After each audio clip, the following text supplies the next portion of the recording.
श्री स्वामी समर्थ. जय जय स्वामी समर्थ. भाऊ बहिणींनो, आज मी तुम्हाला असा संदेश देणार आहे जो अनेक घरांचे नशीब बदलू शकतो.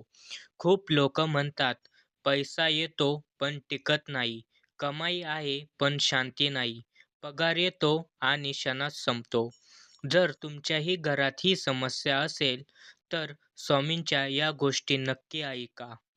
स्वामी सांगतात, पैसा कमी असणं हे समस्या नाही, पैसा टिकत नसेल हे मोठं संकट आहे. घरात पैसा न टिकण्यामागचे 3 कारण असतात. घरात नकारात्मक ऊर्जा. 2. चुकीच्या सवयी. 3. देवधर्मांकडे दुर्लक्ष.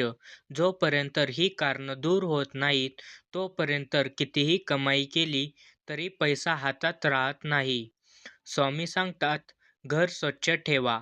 घरात असलेला कचरा, तुटलेल्या वस्तू, न वापरणाऱ्या गोष्टी या गरिबाला आमंत्रण देतात. तुटलेली झाडू, खराब घड्याळ, न वापरणारे कपडे या गोष्टी घरातून काढून टाका. स्वामी म्हणतात, जिथे स्वच्छता तिथे लक्ष्मीचा वास. दररोज सकाळी हे नक्की करा. उठल्यावर लगेच मोबाईल न पाहता डोळे बंद करून म्हणा, श्री स्वामी समर्थ, कृपा करावी. 3 वेळा आणि शक्य असेल तर घरात स्वामींचा फोटो पूर्व दिशेला ठेवा. दर गुरुवारी धूप, अगरबत्ती आणि एक दिवा स्वामींसमोर लावा. हे केल्याने घरात आर्थिक स्थैर्य येऊ लागतं. पैशाचा अपमान करू नका. स्वामी सांगतात, पैशाला पाय लावू देऊ नका. नोटा चुरगळून ठेवू नका. पर्स नेहमी स्वच्छ ठेवा आणि सगळ्यात महत्त्वाचं, खोटं बोलून, फसवणूक करून, चुकीच्या मार्गाने कमवलेला पैसा कधीच टिकत नाही. अंतिम आणि शक्तिशाली उपाय, दान करा पण योग्य पद्धतीने. स्वामी सांगतात, दान केल्याने पैसा जात नाही, तो शुद्ध होऊन परत येतो.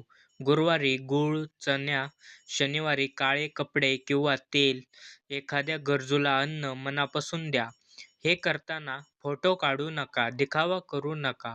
भाऊ बहिणींनो, या गोष्टी मनापासून 40 दिवस करा आणि पहा, पैसा येऊ लागेल, टिकू लागेल आणि घरात शांती नांदेल. श्री स्वामी समर्थ.